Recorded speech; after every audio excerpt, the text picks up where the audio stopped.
Chris. Dear Nicole and Chris. Dear Nicole and Chris.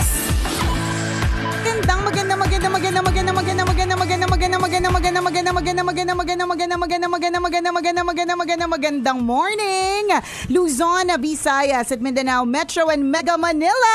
It's a Feel Good Wednesday. Hi, partner. Hi, partner.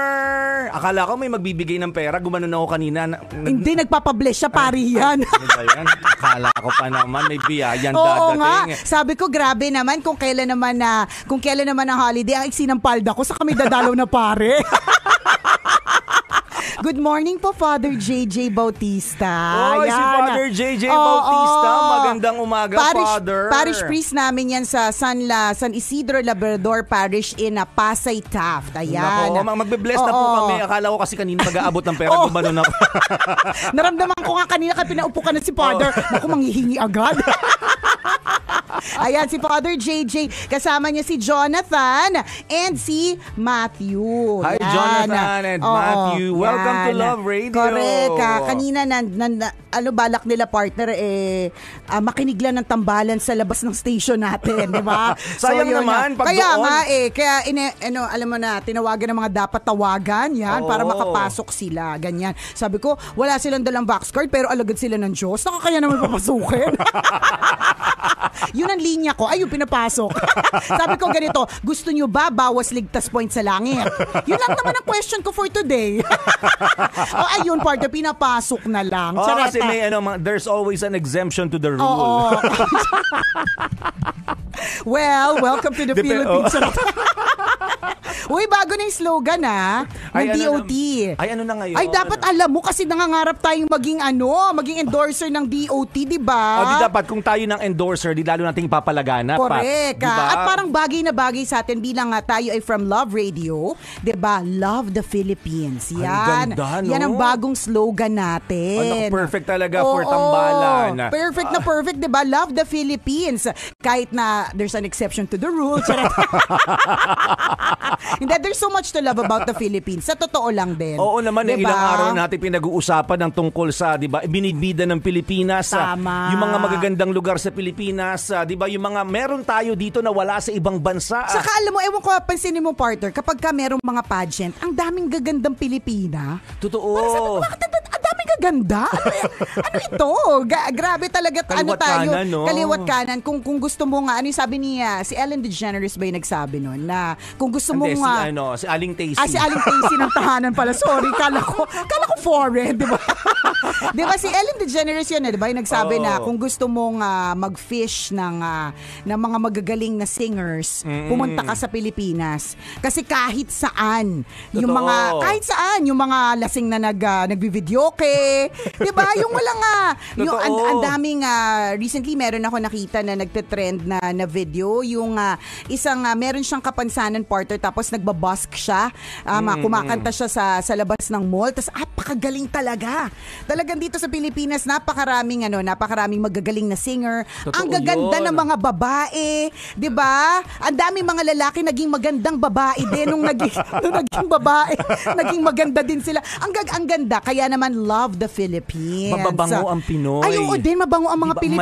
Malinis sa katawan. Correct. Ang hilig-hilig po nating maligo, yes, 'di ba? Porque sagana nga tayo sa tubig, 'di ba? Talagang mayat-maya tayong maligo. Tama. Yun yung talaga tayong mga tao mismo, iba tayo world class yung talent natin, pangmalakasan po tayo, 'di ba? Tama yung binanggit ni partner nung nakaraang araw Kaya maraming Pilipino sa iba't ibang panig ng mundo, kalat-kalat tayo kasi ganun tayo kagaling. Correct. 'Di ba? Hinahanap tayo Yes, yung talent natin, yung hinahanap yun, yung amoy natin hinahanap sa atin yun. Yung pag-aalaga natin, yes, yung attitude natin, correct, yung good values na meron tayo. Kala mo babait ang mga Pilipino. Ang lakas naman makamarites! Hindi, syempre, kunyari, nakikinig ang DOT. Hindi so, sa atin maging marites. Hindi, sa bagay, hindi mo na kailangan ng, kumbaga, kung nag-hire ka ng Pilipino, hindi mo na kailangan manood ng TV. Yes, hindi mo na kailangan ng CCTV. Diba?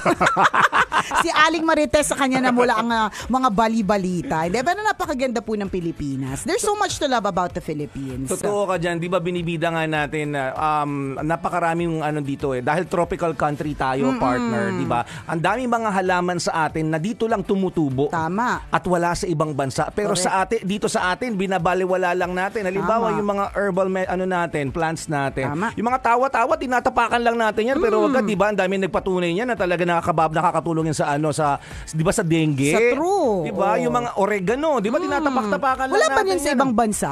Feeling ko wala. Hindi tayo sure kung paniniwalaan tayo kasi diba? Bakit wala pa ng oregano sa ibang bansa? Bakit? Sabi ni Chuper, feeling niya daw wala. I'm not sure kung meron sa Canada noon. Sa bagay. Wala. Diba, sa tropical countries lang meron yan. Correct. Alam mo, sabi nga daw nila kung i-compare mo talaga yung weather, dito talaga sa Pilipinas pinakamaganda. Diba? Sa tropical country. Hindi ganun ka lamig. Pag malamig na malamig, sakto lang. Totoo. Diba? Sakto na masarap. Totoo. Diba? Tapos kapag ka mainit, saktong pwede namang pwedeng tiisin, diba? Totoo. Kaya nating indahin yung weather natin, umulan o umaraw. Alam mo, good side and bad side yan eh. Alam mo kung bakit kung mapapansin mo maraming pag pumunta ka sa ibang bansa na medyo extreme yung weathers, mag-iisip ka, bakit kaya parang walang homeless dito? Yes. Parang walang nasa kalsada, walang natutulog sa labas. Kasi hindi nila carry.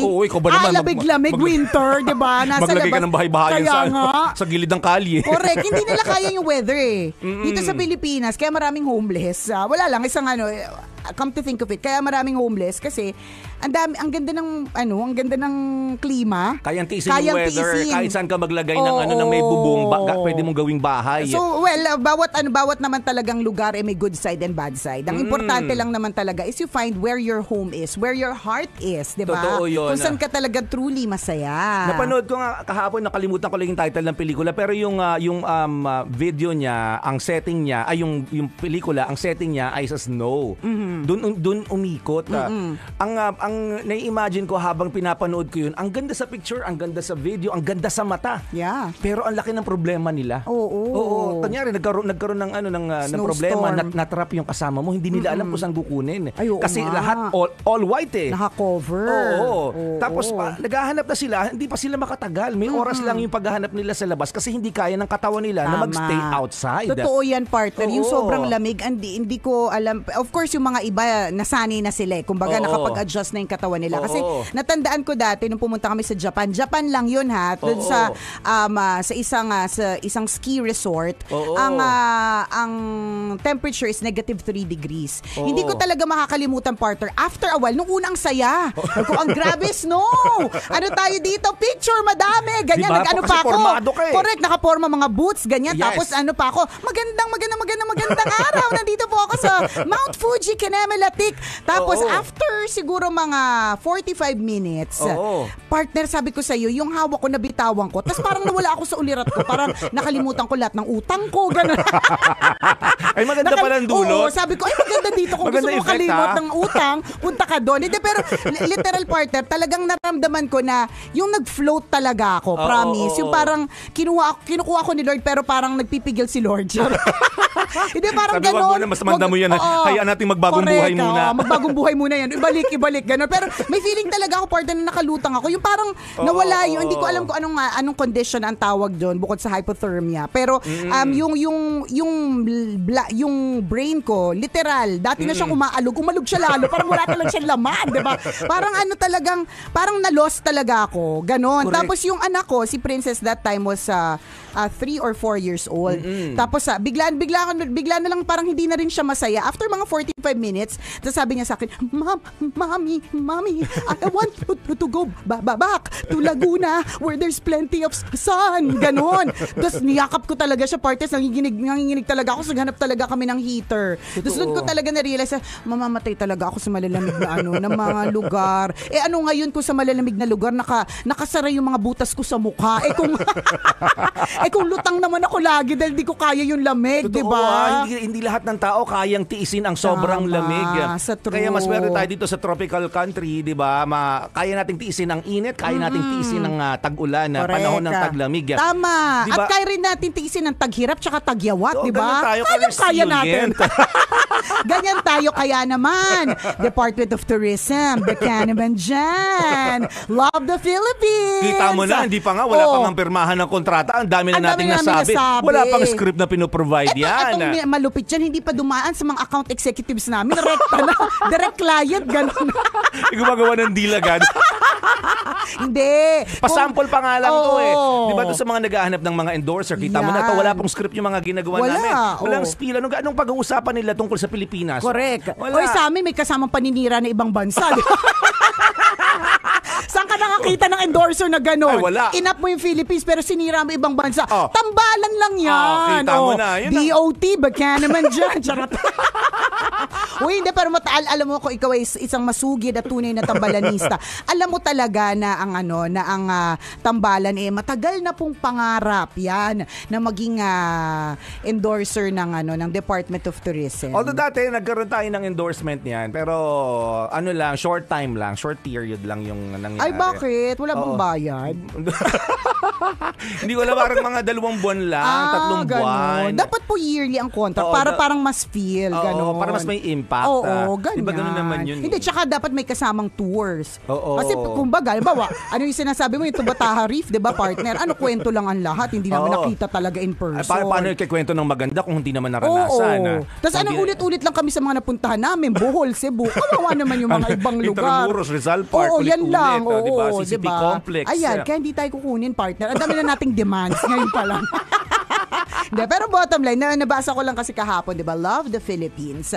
Perfect. Ang ganda ng line. Ang ganda. Plus, love is for Love Radio, di ba? And love, di ba, is a very, very, very, very big term na talagang very applicable sa lahat.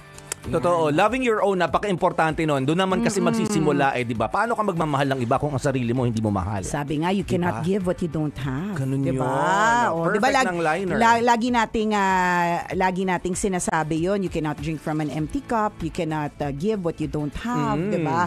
Kaya naman, in order, ito po ay isang paalala po.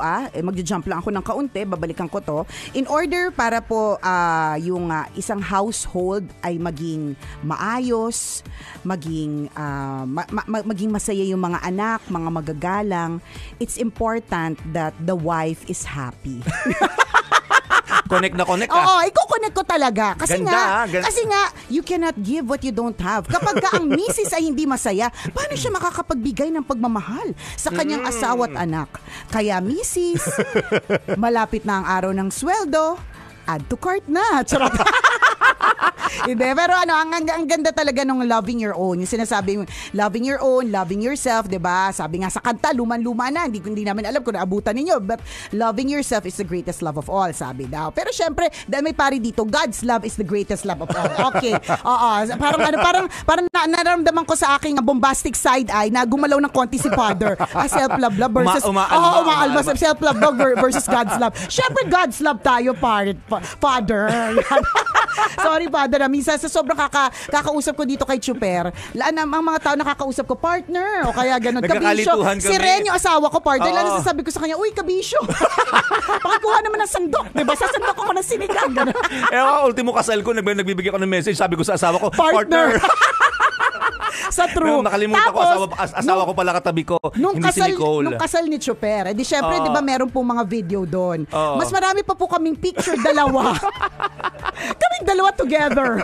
Versus yung family niya. At saka versus yung as-misis niya. So, pasensya na po kung halimbawa, nasa simbahan ako, tawagin kitang partner. Tawagin kitang kabisyo. Tawagin kitang kabisyo. It is not out of this, it is not because of disrespect. It is because, gabi, almost 20 years na kami magkasama nitong partner ko na ito. Hindi, pero syempre, nakita ko talaga in my bombastic side eye. Sabi nga ng anak ko Pagka daw, hindi ba pwedeng side eyes hindi, lang? Bombastic daw. Kapag ka may irap o kaya may tingin sa gilid na na medyo matalim, bombastic side eye ang tawag dyan. So nung nag-bombastic side eye ako kay Father, naramdaman ko talaga yung sinabi niya yung self-love, tapos syempre God's love natin. Hindi, syempre naman wala nang tatalo sa God's love, diba? Alam naman talaga natin yan. Naku, maraming salamat dun sa lahat ng mga kabisyo nating nasa Facebook Live. Gumising na maaga kahit hindi kailangan gumising na maaga kasi holiday today. Ayan, thank you po. Namnamin nyo lang na habang nasa kama kayo pero nanonood kayo sa inyong mga cellphones. Pero yung mga nasa labas ng bahay ngayon, di ba kailangan may gawin pa rin kahit holiday. Ingat po kayo sa inyong paroroonan. At nakikinig naman sila kasalukuyan sa radyo dahil nasa mga kotse nila sila. Yes, salamat. Sana all may kotse. Di ba? Alam mo, dapat yung daming ipagpasalamat. Minsan nagrereklamo tayo, naku, bakit ganun? Holiday, walang gagawin. Ang swerte mo, may wala ka rin gagawin. May mga ibang tao na wala silang choice kundi madaming gawin. Di ba? At ikaw naman nagrereklamo, ay naku, ang daming gagawin. Pero di ba, ang swerte mo, may trabaho ka at marami kang gagawin. Di ba? In other words, matuto tayo mag-appreciate ng mga bagay na meron tayo. Tama. Attitude of gratitude. Yes, mga always. Natin, Siyempre naman, there's a father in the booth. Yan. O siya mga kabisya, muli ako po si Nicole Yala. At ako naman si Cambio King Chris Chuper. Na nagpapaalala, una magdasal ka para mabuhay ka, pangalawa mag-toothbrush ka para mabuhay naman iba. Yun! This portion was brought to you by Palawan Pay and Palawan Express. Hello there! Diba, kailangan maingat sa mga sinasabi kasi may mga taong simbahan na nasa loob ng booth. Correct. Alam niyo po, hindi namin na makakalimutan na father nung minsang may pumunta dito sa amin para sabihin na mag-host kami ng event ng mga pare sa San Carlos Seminary. May pumunta dito na nakaano pa siya eh. Si Brother Michael Angelo Lubrin. Pumunta siya na nakasutana. Hindi muna pinapasok ng guard. Wala pang vax partner. Anyone can just enter. So, yung guard pumunta. Nung time na yun yung kasagsagan na ang tambalan, hindi pa kami inspirational. Bastos talaga kami. Bardagulan talaga kami ni partner. So, very balahura and balasubas. Punta yung guard. Ma'am, sir, may pari po sa labas. Papapasukin ko po ba? So kami ni partner parang, hala, bakit daw may pari, partner? Baka na tayo, sabuyan na tayo ng kumukulong holy water, ganyan. Kasi again, that time, very I wasn't married yet. I was at the prime of my youth. Kaming dalawa. Yun, so yung mga time na lagi po kami na lagi po pinapatawag ng office. Yan, kasi lagi po kami, pumapasok kami minsan ng lasing. Mga ganun po kami, Kumbaga father. sa estudyante, lagi kami nag-guidance. Yan, ganun. Dami naming reklamo. Mga ganun. Joke lang. Pero, yun. So, it was a first. And then, when he came in, sabi niya, uy, ang mga seminarista ay nakikinig sa inyo sa San Carlos Seminary. Sabi ko talaga, what? Totoo ba? Tapos sabi nila, wala kaming talent fee para sa inyo, ha? Sabi niya, pero meron naman kaming mga, sinabi niya, may mga ibibigay na mga santo. Oo, may mga bibigay kami mga santo. Tsaka, syempre, prayers, ganyan. Tapos sabi namin ni partner, syempre, alam naman masama yung ugali natin, tumanggi tayo dito, di ba? So, nag-yes kami. Pero sabi namin, pero promise mo yung mom po. Charot. Promise mo yung yung first offering, yan ganyan. So, and that was the first of many. And after that, doon namin na-realize na kahit na nasa religious sector, ganyan, doon namin na-realize na pare-parehas lang din tayo mahilig tumawa. 'Di ba? Parang bottom line is, we also love entertainment. So, doon, yung grabe, sa lahat po na naging hosting stint ko, doon ako isa sa mga pinakinabahan. Yung kapag ang audience ko ay mga pare. So talagang... Kasi nakakatakot na magsalita ng feeling namin bawas ligtas point sa langit. Nagkamali ka. Pero doon din namin napagtanto, Father, ang dami namin mga listeners na pare. Correct. Doon namin napagtanto. Nagulat kami na parang, talaga ba, talagang nag-confess sila. Sila yung nag-confess sa amin. Nakikinig ako sa inyo lagi. True. Pwede bang pabate? Pwede bang pa-picture? Tama. Nagulat kami, talaga ba? Naiintindihan niyo yung language namin? May nakaka-relate kayo sa pinag-uusapan namin. Parang, hindi naman kayo bastos eh. Sabi niya, may bawi naman. Makulit lang, parang ganun. So, yun na yung umpisa. Pagkatapos nun, we got invited to some other events ng pre sa Quezon, ganyan. Tapos, sa Tagaytay. Parang Christmas party. Parang ganun. And then, one thing that we realized, ako ang feeling ko talaga it was also the start nung simula nung naging connected kami with priests and all, and then doing these things for them. It was also the time na yung aming career. Kasi parang wala nang tatalo pa sa pagdadasal para sa amin ng mga paring yun. Kaya, kaya kapag basta available kami, whenever it is possible, hindi kami nagno-no. Kaya nga nung nakikiusap ako sa guard kanina, may balak pang hindi kayo papasukin. Talagang, ang mga ang mga linyahan ko talaga ay ligtas points sa langit. Joke lang. And then, yung ganon. So, we're glad you're here kasi sayang naman you're already in the vicinity. Ganyan. Diba, partner? Totoo 'yun. Pasyal po kayo dito kapag ganito kailangan namin ng mga balansehin ang buhay namin sa mga araw-araw naming kasalanang ginagawa. Dapat kailangan namin ng presensya sa mga mula sa mga pare. Tama. Ganon. Pero ang dami kasi namin, Father, ang dami naming tambalan segment na lagi naming shout out, lagi naming special mention, mga kaparian. Oo. Nung ang pumunta dito yung ang Santo Papa, hindi ako sigurado sa mga. Nung pumunta yung Santo Papa, parang gusto ko talagang makalapit. Or yung parang, sabi ko, gamitin ko kaya yung mga connection ko sa mga pare. Tingnan ko kung sino sa kanila yung makakaano sa akin, singit sa akin sa kanila para makapalapit kay sa Santo Papa. Pagtingin ko sa phone book ko, Father, ang dami ko sinuscroll, puro Father. It's like, in fairness, ang dami sa phone book ko na puro Father. Hindi lang pala agaw cellphone gang members ang nasa phone book ko. Ganon. Di ba sino bang yung may guest tayo last time? Father Alan Samonte. Si Father Alan. Of Saint Peter sa Commonwealth. Hindi ko makakalimutan yung isa sa mga homily nun sabi niya. Nung parish priest pa siya sa Caloocan. So meron siyang project which is maglagay ng mga bagong speakers sa simbahan kasi project na yun. So sabi niya, alam nyo, parehas naman tayo ng in-order ng parokya sa Ayala Alabang, sabi niya. Parehas ng brand, parehas ng sound system, ganyan. Ang kaibahan lang, sa Ayala Alabang fully paid na sila. Yan. Dito sa parokya natin, hindi pa hulugan, kaya naman, yan. Yun yung kanyang parang segue papunta dun sa the second collection is for the helping na maka-come up ng funds. Kaya sabi ko, nakakatawa talaga yung mga ganito. Oo nga naman, no? Ang kaibahan, syempre, Ayala Alabang, partner. Oo, malamang kakakaya naman kung hulugan pa rin lahat doon. Oo, tsaka yung mga nagsiserve doon, partner, nakatira lang din doon, yung mga bahay nila, pang mayaman talaga. Oo. Alam mo, pagka nagsimba ka doon, tapos ang pangit yung bag mo, mararamdaman mong mahirap ka. Oo, masasabi ko, Ayala Alabang, saan ba ako nagsimba? Sa Eastwood ba yun? Na parang pag tinignan mo yung bagelya, mahilig kasi ako sa bag So pag tinignan mo yung mga bagelya ng mga tao doon, partner, walang galing SM. Lahat talaga pang malakas ang mga brand. Oo. So diba, mararamdaman mo yung kutis mo kakaiba sa kanila. Oo, ramdam mo talagang. Sila correct, fresh pa. Sila glass skin, ikaw broken glass skin, 'di ba? Sila glass skin, ikaw oily, ganon. Ganyan, 'di ba? Parang nakakatawa yung ganon, no? Parang ang kaibahan lang sa Ayala Alabang, yan. Bayad na po sila. Tayo hindi pa. Tsaka nakakatawa din kasi may mga instances na may nagme-message sa amin. Uy, binanggit yung pangalan nyo ng isang pare. Yung pare po na yun hindi namin kilala. May mga kasi nagkakataon lang siguro na nasa simbahan na yun ay tambalanista or listener ng tambalan.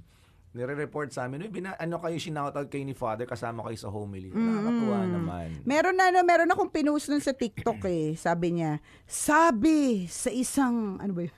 Ginaya ko talaga yung pagkakasabi. Sabi sa isang programa sa radyo, una magdasal ka para mabuhay ka. Yan. Madaming nag-send din sa akin. Tapos pinost ko siya sa TikTok. Tapos sabi ko, uy, dagdag ligtas points sa langit. Ganyan. So wala pa karaming na nakatutok sa atin na mga taong simbahan. Yes, thankful kami doon. Correct. Pero alam mo, partner, naniniwala ako na hindi porke taong simbahan ka, ibig sabihin parang, of course, merong view yung mga people na parang you're expected to be a super good person. Pero ako naniniwala ako na some people, the reason why they serve in church because first of all, they are broken. So gusto din lang naman talaga nila na maging whole. Kasi minsan may mga maririnig kang marites na ganito, naku, taong simbahan pa naman! Ganyan ang ugali, charot-charot, diba? I think medyo totoo na medyo hindi. To be fair to the people in church, of course, they are not perfect. Yung mga nagsisilbi sa simbahan, hindi naman po perfecto mga tao. And ang kagandahan lang dito, may choice sila na ginawa, which is they know that they are broken. At ang choice silang gagawin nila is lalapit sila sa simbahan, imbis na lalapit sa kabila. Parang gusto nila magbagong buhay. Oo, parang ganun. Diba? Kung nakilala nyo silang masama ang ugali, tapos biglang nakita nyo sa simbahan, Oo, parang, ibig sabihin, they have this intention, diba, to correct their mistakes in life. Magbagong buhay sila. Pumunta sa tamang direksyon. Magbalik loob at mapalapit kay Lord. Papunta sa tamang daan. Makapanghusga kasi tayo. Kasi diba? naman kung ano yun, nuknukan ng chismosa yan sa barangay, tapos nasa simbahan na ngayon. Malay mo, ang intention niya nga ay magbagong buhay. Diba? Ganun. Kaya wag basta-basta rin ng judgment. Husga. Napapangiti habang nagpe-prepare ng dahon ng malunggay para sa tanghalian. Ay, dahon ng malunggay, hindi ba tinola ang ipe-prepare mo? Yung dahon ng malunggay. Napapangiti habang nagpe-prepare ng dahon ng malunggay. Yung dahon ng malunggay talaga yung pine-prepare mo, hinahati-hati mo. Pero alam mo yung malunggay, ang bilis niyan tumubo. Super, diba? Parang kami yung malunggay namin sa Laguna. Parang kahit ilang beses kung putulin. Parang ayan na naman siya, ang yabong-yabong niya. Masipag sila. At napaka-nutritious niya talaga. Sabi niya, walang makakapigil sa paglago namin. Correct. Walang makakapigil sa pagiging medicinal ko. Love the Philippines, malunggay. Ayan. Sabi ni Maya Santos. Yan. Good morning, Tambalan. Shoutout sa Togores family ng GMA Cavite. Aking pinsan si Aimee Gaite Manalo is watching. Hello. Bernard Laureja says, Nicole and Chris, shoutout naman po watching from Full Belly Steakhouse and Grill, Magalang Avenue, Angeles, Pampanga. Nakatutok sa atin. Good morning. Salamat. Baka naman. Nagutom ako bigla. Correct. Pa-steak naman po kayo dyan. Pa-steakhouse naman kayo dyan. Oo. Steakhouse naman po kayo dyan. Hi kay Raybel Falier ng Lukban, Quezon. Hello, hi Raybel. morning. Magandang umaga. Si Janice Vargas, sabi niya, shoutout po Nicole and Chris, 43rd birthday ko po ngayon. First time ko pong mag-shout out. Yan. Pa-shout out po. Happy birthday! Sabi ni Rudolph Dacanay, hi Miss Nicole and Sir Chris, tambalanisan niyo po ako since 2013. Nagsiserve din po ako bilang lector commentator sa Our Lady of Assumption Parish sa Pangpalay, Bulacan. Yan. Uy. Very good. Hi kay Lizelle Lehana Blasurca. Yan, nanonood sa atin from Pitogo, Quezon. Good morning. Nakatutok din sa atin na Mark Joseph Alden. Hello. Sabi niya, Madam, good morning. Nakita ko po si Jowa Dick nagja-jogging sa MOA. Pogi pa din in person. Nakakatuwa po, nagja-jogging si Jowa Dick habang naka-live stream sa inyo. Super supportive yan. My number one fan. The president of my fans club. Kahit wala naman po akong fans club. Siya po ang president. Siya na po ang lahat ng position. Lagi niya minomonitor yung asawa niya. Lagi niya minomonitor. Pinagsasabi ng asawa ko. True. Nililigwak na naman ako. Lagi ako minomonitor niyan. Ano yan parang you would think na pagkasama mo ba lagi sa bahay, parang sawa ka ng makinig sa kanya. Tinatanong sa kanya yun Tapos sabi hindi, I listen to her every day. Haba ng hair. Charot. Okay, go. Hanggang podcast, nakatutok yun. Oo. Huwag ka na tumutok sa podcast. Madaming revelations masyado doon. Charot. Good Luisa morning. Mandak, good morning from Lucena City. Daming taga-South na nakatutok sa atin ngayon. Baka malakas ang wifi sa South today. Oo, malamang. Yan. Si Catherine Nunez, pinapabati niya ang kanyang mga alagang aso na si Suka, Toyo, pati Sugar. Totoo. Cute na mga Ang pangalan. cute naman. Suka, Nako, Patis, Toyo, Sugar. Cute naman. Yan. Chicken adobo naman ang niluluto ni Annabel Magdahong from Taytay, Rizal. Yan. Si Jay Salazar Abustan is watching from Long Beach, California. Si Emma Calma, Tambalan, please pa-shoutout kay Mr. Sunshine dyan sa San Antonio, Zambales from Hong Kong with love. Taray ng mga Mr. Sunshine, parang Taurus Girl, 33889, ganyan. Si Chris Valdez, first time ko manood ng live, 3:52 a.m. dito sa Saudi. Sa Middle East, madaling araw ngayon. Preparing papunta po sa Tabu KSA kasi 5 days holiday po kami ngayon. Hello po sa inyo inyo. Good morning. Sarap naman nun. Oo naman. 5 days ang holiday nila. Correct. Watching from San Fernando, Camsur, si Josie Bea Alpapara. Ayan, napakaraming nakatutok sa atin ngayon. At syempre partner, paano na natin sila? Bigyan na natin sila ng chance na manalo ng 500 pesos. Yan, para sa ating Fan Scan. Kaya Manila, scan mo na! Ayan, sa mga gusto na 500 piso, yung mga nakaantabay dyan, araw-arawin nyo to. Diba? Mag-scan lang na mag-scan, malay mo. Ngayong araw na ito, mapunta sa'yo ang 500 piso.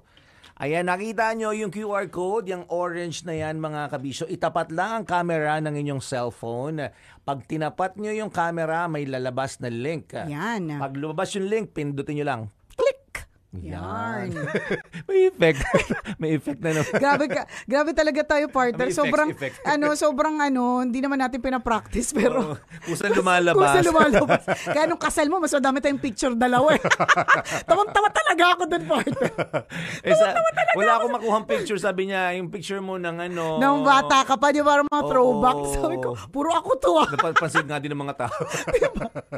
Well, hindi naman kasi maikakaila. Mas matagal tayong dalawa magkasama versus yung mga husbands and wives natin. Oo naman. Nakakaloka Siya talaga. mga picture natin, yung mga limited kasi mga picture nung mga Nung high school araw, tayo. oo. Kaya natuto lang naman tayo mag-picture-picture ng mga sarili natin. Nung 2000s na. Oo, may tambalan na. Correct, totoo. Kaya mas marami tayong pictures. Ay, ako to. Ako na naman yan. So ayun, i-click lang po yung link. Tapos mapupunta po kayo sa ating question for today. Ano nga bang ating question for today, partner? Alam niyo yung mga question po natin, napakadadali lamang. Mahirap nga eh. Ay, mahirap for today? Oo, kailangan talaga matinding katalinuhan ng taglay mo dito para masagot ang ating katanungan. Kailangan valedictorian. Bakit? Ano ba ang ating question for today? Eto, ang tanong, sagutin lamang, kumpletuhin, ang kabataan ang blank ng bayan. Ay, naku talaga naman. Letter A. Pag-asa. Letter B. Problema. Letter C. Magpapayaman. Letter D. Salot. I'm so confused between salot and problema. Mga kabataan, patunayan po natin hindi, di ba? Ayan na. So kapag ka nasagot ng tama, itong ating question for today na dito po sasagutin sa ating QR code hindi po sa Facebook Live. Again, may chance ka manalo ng 500 pesos and mamaya, bago matapos ang programa ng tambalan, i-announce namin ang maswerteng kabisyo na tambalanista, na fan scanner, kung ano man tawag namin sa inyo, yan, na mananalo ng 500 pesos. Batiin ko lang aking poging-poging pinsan, si John Matthew Valencia. Hello, John Matthew Valencia na poging-pogi. Yes, ng Antipolo, Rizal. Hello sa inyo dyan. At kay Kuya June Valencia, good morning. Good morning po sa inyo. At dun sa lahat ng mga kabisyo natin, it's a holiday today na pwedeng tumambling split at kandiret sa kung saan man nila gustong pumunta. Ayan. Gora po kayo today sa Mayat de la Rosa Jewelry. Meron po silang iba't ibang branches. Search lang po. Meron din dyan po sa Manila area. Yan. Denmark Rada, good morning. Good morning din kay Patricia Ramos na nakaantabay sa atin. Maraming salamat po. Ayan. O siya, mamaya tayo banding-bandingan na 9:20-ish para sa isa na namang kwento mula sa ating Mahiwagang Burnay. See you later. Babush.